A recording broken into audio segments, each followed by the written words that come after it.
Hello friends, मैं आप सभी का दोस्त अमन मिश्रा आप सभी का दोबारा स्वागत करता हूं हमारे यूट्यूब चैनल पर टॉपर्स स्टडी अड्डा जिसका नाम है। तो आज हम बात करेंगे थीम 4 की, और थीम 4 का ये लास्ट पार्ट होगा जो कि पार्ट 4 है। थोड़ा सा लेंदी चैप्टर लेकिन इंटरेस्टिंग और बहुत ज़्यादा मार्क्स वाला चैप्टर है। तो आइए स्टार्ट करते हैं। तो अब हम बात करेंगे कुछ स्कल्पचर्स की। स्कल्पचर्स मतलब ऐसी मूर्तियाँ या ऐसी कलाएं जो बहुत ज़्यादा पॉपुलर थी और वो क्यों बनाई गई और लोगों ने कैसे उसे रिलेट करा और किस चीज़ से रिलेट करा, तो उसके बारे में बात करेंगे। तो सबसे पहले इसका फर्स्ट सब टॉपिक है स्टोरीज इन स्टोन। मतलब जो सांची का स्तूप था उसमें जो नक्काशी करी जाती थी, वहाँ पर तरह तरह की मूर्तियाँ बनाई जाती थी या तरह तरह के चित्र जो बनाए जाते थे, उनके पीछे की कहानी क्या थी वो बात करते हैं। तो सांची पे एक सीन जो है वो वेसेंट्रा जकाटका से लिया गया है।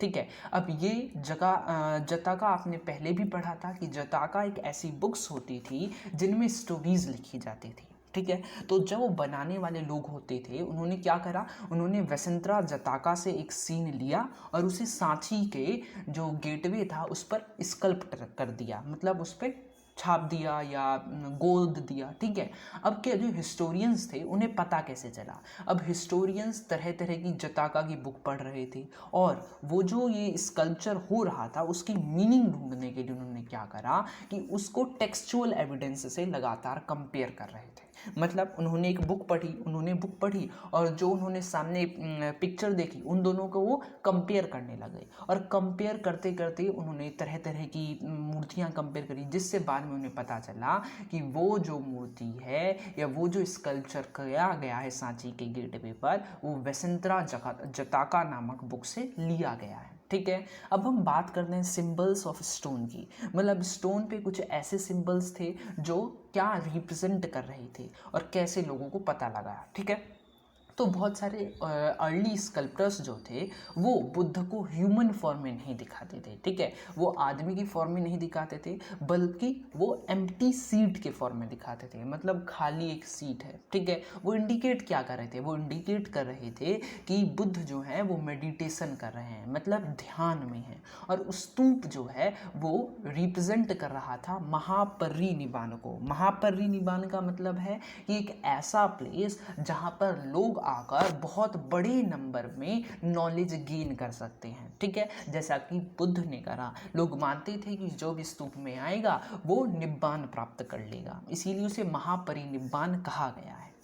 अब व्हील जो है, व्हील मतलब एक पहिया चक्र। ठीक है, लोग उसे पहिया चक्र कहते हैं। अब वो जो है वो यूज़ होता था बुद्ध के पहले सरमन के लिए। सरमन मतलब जो उन्होंने पहला उपदेश दिया था लोगों को, उसके लिए। ठीक है, अब उसके लिए व्हील क्यों रिप्रेजेंट करा जाता है? क्योंकि व्हील जो है वो चक्र है, लेकिन जो बुद्ध का फर्स्ट सरमन था उसको नाम भी दिया गया था धर्म चक्र प्रवर्तन। ठीक है, मतलब धर्म को बदलने वाला, इसीलिए व्हील से रिप्रेजेंट करा जाता है। और वहीं पर इन सिंबल्स को समझने के लिए जो हिस्टोरियंस थे उन्हें उन ट्रेडिशंस से फैमिलियराइज होना पड़ा, मतलब उन ट्रेडिशंस को बहुत ज़्यादा पढ़ना पड़ा, उनके साथ रिश्ता बनाना पड़ा, मतलब बहुत ज़्यादा जुड़ गए वो उन ट्रेडिशन से, जिनसे उन्हें पता चला कि इन सिंबल्स जो हैं इनके क्या मीनिंग है। ठीक है, अब हम बात करते हैं पॉपुलर ट्रेडिशंस की। क्या प्रचलित लोक कथाएँ थी और क्या क्या जो स्कल्पचर्स थे वो यूज़ करे गए। तो फर्स्ट है सलाभंजिका। ठीक है, ये एक स्कल्पचर था जो कि सांची के गेटवे पर बनाया गया था। ये था क्या? ये बेसिकली एक ब्यूटीफुल वुमेन थी, एक सुंदर औरत थी जो कि गेटवे, मतलब जो सांची का स्तूप का गेटवे था उसके एज पर स्विंग कर रही थी, मतलब लटका रखी थी। ठीक है, और जो जिसने एक क्या पकड़ रखा था? ट्री पकड़ रखा था, एक ट्री पकड़ रखा था। और ये माना जाता है कि इन्हें संस्कृत में सलाभंजिका कहा गया है। ठीक है, बस वो हो सकता है नॉर्मल वुमेन लगाई गई हो, लेकिन लोगों ने कहा कि ये जो वुमेन है इसको सलाभंजिका कहा जाता है। ठीक है, एक पॉपुलर बिलीफ के अनुसार, मतलब लोग मानते हैं कि ये जो वुमेन है ये वही वुमेन है जिसके सिर्फ टच करने से जो ट्रीज़ हैं वो फ्लावर देने लगते हैं और फ्रूट्स देने लगते हैं। ठीक है, तो जो ये सलाभंजिका है उसका जो टच है वो डिवाइन माना गया है, बहुत शुद्ध माना गया है। ठीक है, और ये मोटिव जो है वो सजेस्ट करता है कि बहुत सारे पीपल जो हैं वो बुद्धिज़्म में आए और उसी की वजह से जो ये शलाभंजिका है वो संस्कृत से आया गया, ठीक है। मतलब संस्कृत से मतलब है जो पुराण होते थे, ठीक है, उनसे लिया गया और बुद्ध के ट्रेडिशंस में डाल दिया गया। इससे हमें पता चलता है कि डिफरेंट डिफरेंट रिलीजन्स के जो लोग हैं वो भी बुद्ध रिलीजन को अपना रहे थे। वहीं पर हम कुछ फाइनेस्ट डिपिक्शंस देखते हैं एनिमल की, ठीक है, एनिमल वहाँ पर हमको मिलते हैं और कुछ एनिमल्स में इंक्लूड है एलिफेंट, हॉर्सेस, मंकीज़ और कैटल, ठीक है। ये सब जो एनिमल्स हैं इनकी कुछ कुछ खूबियाँ हैं और इन्हीं सब खूबियों को दर्शाने के लिए इन एनिमल्स का यूज़ करा जाता था। हम एलिफेंट्स की बात करें तो एलिफेंट्स जो होते थे ना वो ताकत के प्रतीक होते थे कि उनमें बहुत ज़्यादा ताकत है, तो जहाँ पर भी पावर दिखानी होती थी वहाँ पर हम एलिफेंट्स के सिंबल्स को दर्शा देते थे, ठीक है। दूसरा मोटिव है एक वुमेन का, ठीक है, जो लोटसेस और एलिफेंट से घिरी हुई हैं, ठीक है। किसके से खिली हुई हैं? कमल से और एलिफेंट से चारों तरफ से घिरी हुई हैं। जो क्या कर रहे हैं, एलिफेंट उनके ऊपर वाटर डाल रहे हैं, मतलब वाटर डाल रहे हैं, ठीक है। तो कहा जाता है, कुछ लोग कहते हैं कि ये माया है। माया मतलब मदर ऑफ बुद्ध, ठीक है, बुद्ध की माता जी हैं। और कुछ लोग कहते हैं कि एक गज लक्ष्मी है। गज लक्ष्मी वही जो हमारी धन की देवी है, मतलब लक्ष्मी है, ठीक है। तो कुछ लोग कहते हैं कि ये गज लक्ष्मी है, कुछ लोग कहते हैं ये माया है।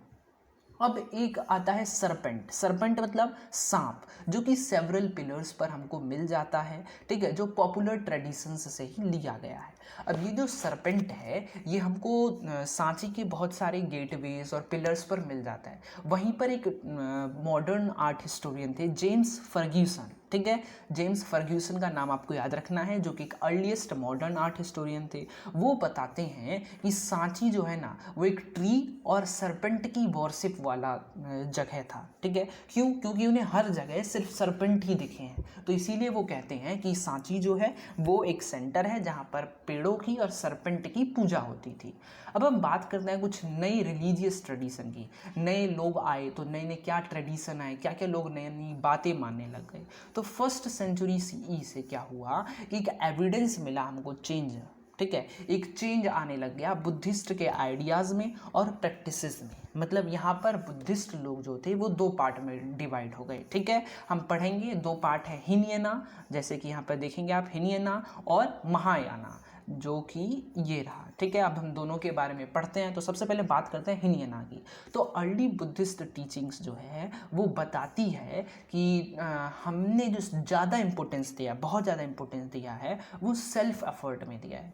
मतलब सिर्फ आपको अपने लिए एफर्ट करना है, अपने लिए काम करना है, जिससे आप निब्बान प्राप्त कर लें। आपको दूसरों से कोई मतलब नहीं है, ठीक है। बुद्धा जो है उन्हें माना गया है एक ह्यूमन बीइंग, ठीक है, जिन्होंने एनलाइटनमेंट प्राप्त करी और निब्बान प्राप्त करी। किससे? सिर्फ अपने एफर्ट्स थे। उन्होंने किसी की मदद नहीं ली और किसी की भी हेल्प लिए बिना उन्होंने निब्बान प्राप्त करा।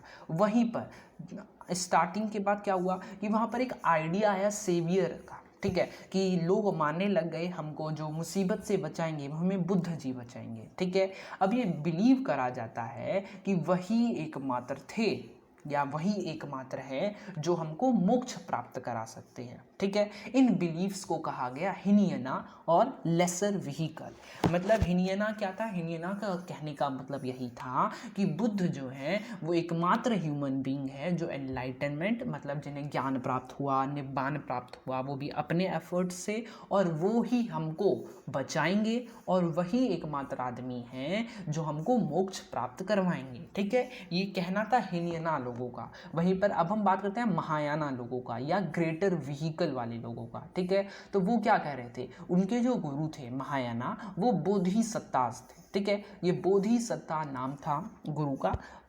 और यही जो महायाना है ये इन्होंने ही डेवलप करा, कॉन्सेप्ट डेवलप करा। ये बुद्ध के डिसिपल थे लेकिन ये अलग फॉर्म में चले गए। अब बोधिसत्तास जो हैं उन्हें माना जाता था कि वो डीपली कंपेशनेट बीइंग है, मतलब बहुत कंपेशनेट आदमी थे अपने गोल को लेकर। और वो क्या कर रहे थे? वो अपने एफर्ट से सिर्फ अपने लिए निब्बान प्राप्त नहीं करना चाहते थे, वो पूरे वर्ल्ड को हेल्प करना चाहते थे, क्या करने के लिए, निब्बान प्राप्त करने के लिए। वहीं पर बुद्ध ने क्या कहा था कि सिर्फ लोगों से आपको हटना है और सिर्फ अपने लिए आपको निब्बान प्राप्त करना है, ठीक है, इसीलिए थोड़े से हट गए थे। अब क्या हुआ, अब images of worship of Buddha and bodhisattvas start हो गई, मतलब बुद्ध और बोधिसत्ता के इमेज की वर्शिप करने लग गए लोग, और इसीलिए इस ट्रेडिशन को नाम दिया गया महायाना और ग्रेट व्हीकल, ठीक है। अब हम बात करते हैं कि पुराणिक जो हिंदू थे उनका ग्रोथ कैसे होता है, ठीक है। जो नोशन ऑफ सेवियर है, मतलब बचाने वाले का जो सेवियर है या जो इम्पोर्टेंस है, वो हिंदू में भी दिखाया गया है, ठीक है। जैसे कि मोस्ट ऑफ पीपल्स होते हैं वो हिंदू होते हैं, तो वो लोग क्या कहते हैं, जैसे ही वो थोड़ी सी मुश्किल में फंस जाते हैं वो कहते हैं कि हमको भगवान बचाएंगे, ठीक है। तो हमने भगवान को एक सेवियर माना है, हमको बचाने वाला माना है, ठीक है। इसी में दो ग्रुप्स आता है, वैष्णविज्म एंड शैविज्म। अब हमको याद रखना है, वैष्णविज्म ऐसे लोग जो विष्णु की पूजा करते थे, वहीं पर शैविज्म ऐसे लोग जो शिव की पूजा करते थे। और ये कहाँ पर पॉपुलर हुए, ये तमिल में ज़्यादा पॉपुलर हुए, ठीक है। अब वैष्णविज्म के केस में क्या था कि जो भक्त थे वो सिर्फ 10 पूजों, मतलब 10 अवतार की पूजा करते थे, और ये अवतार जो है ये विष्णु के अवतार थे, मतलब विष्णु के अवतार 10 अवतार माने गए हैं इस ट्रेडिशन के अनुसार। और ये देखा जाता है कि डिफरेंट अवतार्स जो हैं वो different parts of the country में पूजे जाते हैं। हम एग्जाम्पल देखें तो कृष्ण जो थे वो भी विष्णु के अवतार थे, और जगन्नाथ जो थे वो भी विष्णु के अवतार थे। जबकि कृष्ण की पूजा यूपी, मतलब मथुरा और वृंदावन के एरिया में ज़्यादा होती है, वहीं पर जगन्नाथ की जो पूजा होती है वो साउथ के एरिया में बहुत ज़्यादा होती है, ठीक है। लेकिन ऐसा आपने नॉर्मली नहीं देखा होगा कि जो जगन्नाथ हैं उनकी जो पूजा है वो यूपी में होती है, ठीक है। तो ऐसा होता है। अब शिव जो है, शिव को सिंबलाइज करा जाता था एक लिंग के साथ, ठीक है। लिंग क्या होता है, लिंग एक कोनिकल सब्सटेंस होता है, ठीक है। उसे माना जाता है कि इसमें शिव रहते थे, ठीक है। उन्हें कभी कभार ह्यूमन फॉर्म में भी रिप्रेजेंट करा जाता था, लेकिन सारे जो रिप्रेजेंटेशंस हैं वो दिखाते हैं कॉम्प्लेक्स सेट ऑफ आइडियाज़ को, ठीक है। किसके बारे में, भगवान के बारे में और उनके सिंबल्स के बारे में। जैसे कि head dresses, different head dresses होंगे, मतलब डिफरेंट आपको यदि मुकुट दिखाई देगा, ठीक है, तो आप उन्हें भगवान कह देते थे। ऑर्नामेंट्स हम अलग दिखाई देते थे तो उनको लोग भगवान कह देते थे। और कुछ भी उन्हें कुछ अलग दिखता था, उनका तरीका दिखा जाता था कि वो कैसे बैठे हुए हैं, तो उनको अलग भगवान ट्रीट कर दिया जाता था। अब इन स्कल्पचर्स की मीनिंग को समझने के लिए जो हिस्टोरियंस थे उन्हें भी इनके पीछे की जो स्टोरीज़ है उनके साथ फेमिलियराइज होना पड़ा। फेमिलियराइज का मतलब वही होता है उनके बारे में बहुत पढ़ना पड़ा, उनसे एक फैमिली जैसा रिलेशन बनाना पड़ा, ठीक है। अब हम बात करते हैं कि टेम्पल्स कैसे बिल्ड करे जाते थे।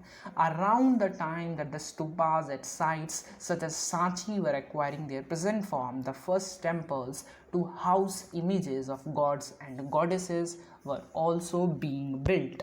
मतलब जब सांची का स्तूप जो बनाया जा रहा था, ठीक है, उसी टाइम पहले टेम्पल बनाए गए, ठीक है, जिसे माना गया कि भगवान और जो देवी हैं वो उनमें रहेंगी। मतलब पहले जो टेम्पल बनते थे वो एक स्मॉल स्क्वायर रूम होता था, छोटा स्मॉल, ठीक है, स्क्वायर रूम होता था जिसको हम गर्भगृह कहते थे, मतलब मेन रूम जिसको कहते थे, जिसमें एक सिंगल डोर होती थी जो वर्शिपर्स को क्या करने देती थी, एंटर करने देती थी गर्भगृह में, और भगवान को वर्शिप करने के लिए अलाउ करती थी। मतलब एक छोटा सा रूम होगा, उसका एक गेट होगा जिससे आप अंदर जाइए और पूजा करिए और वापस आ जाइए। उसके बाद क्या हुआ, एक टॉल स्ट्रक्चर बनाया गया, ठीक है, जिसको क्या कहा गया, शिखर कहा गया। गर्भगृह के ऊपर एक लंबा स्ट्रक्चर बनाया गया जिसको हम शिखर कहते हैं, ठीक है। वो एकदम सेंट्रल श्राइन, मतलब गर्भगृह के ऊपर बनाया गया। पहले गर्भगृह जो था वो ऐसे स्क्वायर रूम में बनता था, ठीक है, लेकिन ग्रेजुअली टाइम के साथ क्या हुआ, उसको कोनिकल बना दिया गया और ऐसे शिखर बना दिया गया, ठीक है। क्योंकि आप देखते होंगे कि नॉर्मल टेम्पल्स होंगे उनके शिखर जरूर बनते हैं, ठीक है। यही था पुराने टेम्पल्स का तरीका बनाने का। और टेम्पल वॉल्स जो होती थी उन्हें स्कल्पचर से डेकोरेट करा जाता था, मतलब तरह तरह की चित्रकलाएँ बनाए देते थे, तो मूर्तियाँ बना देती थी। और बाद के जो टेम्पल्स बने वो और ज़्यादा बड़े होने लगे। बाद के टेम्पल्स में क्या होता था कि तरह तरह की ऐसी जगह बना दिए जहाँ पर अलग भगवान रहते थे, ठीक है, उनका कोर्ट यार्ड बना दिया जहाँ पर सब लोग बैठ के पूजा करते थे। तो ये बाद में जाके हुआ, वरना पहले सिर्फ गर्भगृह और शिखर बनता था। और यूनिक फीचर जो हम देखते हैं अर्ली टेम्पल्स के बारे में वो है कि वो जो नेचुरल रॉक होता था उसी को खोद खोद कर, ठीक है, मतलब उसी में काट छाँट करके उसको ठीक से तोड़ के अच्छा वो आर्टिफिशियल केव बना देते थे और उसी में वो टेम्पल्स रख देते थे, ठीक है। तो एक ऐसा एग्जाम्पल दिया है कैलाश नाथ का टेम्पल, या हम एलोरा टेम्पल देखें तो वो भी इसका एग्जाम्पल है। कुछ जो अर्लीस्ट जो टेम्पल्स थे जो 3rd सेंचुरी में बनाए गए वो अशोका के ऑर्डर्स पर बनाए गए। तो आप अशोका को देखिए तो अशोका ने धम्मा को पॉपुलर करने में हेल्प करा और तरह तरह के टेम्पल्स भी बनवाए हैं, ठीक है। अब हम बात करते हैं ग्रैपलिंग विद द अनफेमिलियर की। हम जानते नहीं थे जिस चीज़ के बारे में, हमने उस चीज़ के बारे में पता कैसे लगाया, ठीक है, और पढ़ने में हम पढ़े कैसे उसको। तो जब 19th सेंचुरी के यूरोपियन स्कॉलर्स ने हमारे भगवान और देवियों की मूर्ति देखी ना तो वो थोड़े से समझ ही नहीं पाए ये है क्या, और तो और वो कभी कभार डर जाते थे ये क्या एक ऐसा इमेज है, ठीक है, अजीब सा इमेज कहते हैं ग्रोटेस्क इमेज को। ये कैसे इमेज है जिसमें मल्टीपल आर्म्स दिखा रहे हैं, क्योंकि मल्टीपल आर्म्स पॉसिबल नहीं है और मल्टीपल हेड्स दिखा रहे हैं, ठीक है। क्या होता है कि अभी भी हम नॉर्मल देखें तो भगवानों को दिखाया जाता है कि उनके 4-4 5-5 हाथ हैं और हेड्स भी बहुत ज़्यादा हैं। हम ब्रह्मा को देखें तो ब्रह्मा के 3 हेड माने गए हैं, जबकि नॉर्मल ऐसा नहीं होता है, ठीक है। और ऐसे कॉम्बिनेशन दिखाए गए जिसमें ह्यूमन और एनिमल फॉर्म का कॉम्बिनेशन है, ठीक है, जैसे नरसिंह थे जो कि विष्णु के अवतार थे, ठीक है। तो ऐसे मतलब स्कल्पचर्स को देखकर जो यूरोपियन स्कॉलर्स थे वो बहुत ज़्यादा चकित हो जाते थे, डर जाते थे कभी कभार कि ये है क्या। अब यही जो अर्ली स्कॉलर्स हैं उन्होंने इसको देखा और पता लगाया कि स्ट्रेंज इमेजेस हैं, ये क्या कर रहे हैं। तो ये क्या करते थे, ये स्कल्पचर्स को जो दूसरे जगह के स्कल्पचर्स थे जिन्हें वो पहचान सकते थे उनके साथ वो कंपेयर कर रहे थे। जैसा कि उन्होंने एंशिएंट ग्रीक के लिए करा कि एंशिएंट ग्रीस में जितने उन्हें स्कल्पचर्स मिले उनके साथ वो कंपेयर कर रहे थे, लेकिन कोई सिमिलरिटी उन्हें नज़र नहीं आ रही थी। फिर उन्होंने क्या करा, वो बहुत ज़्यादा एक्साइटेड हो गए जब उन्हें पता चला कि बुद्ध और बोधिसत्ताज की मूर्तियों के बारे में, ठीक है। क्यों? क्योंकि जो बोधिसत्ताज और बोध की जो मूर्तियाँ थी वो नॉर्मल ह्यूमन के बेस पर बनाई गई थी और बुद्ध और बोधिसत्ताज को नॉर्मल ह्यूमन माना जाता था, इसीलिए इंडियन आर्ट की जो बेस्ट एग्जाम्पल माने जाते हैं, इसीलिए बोधा और बोधिसत्ताज की मूर्तियों को कहा गया था, ठीक है। अब हम बात करते हैं इंपॉर्टेंट क्वेश्चंस की।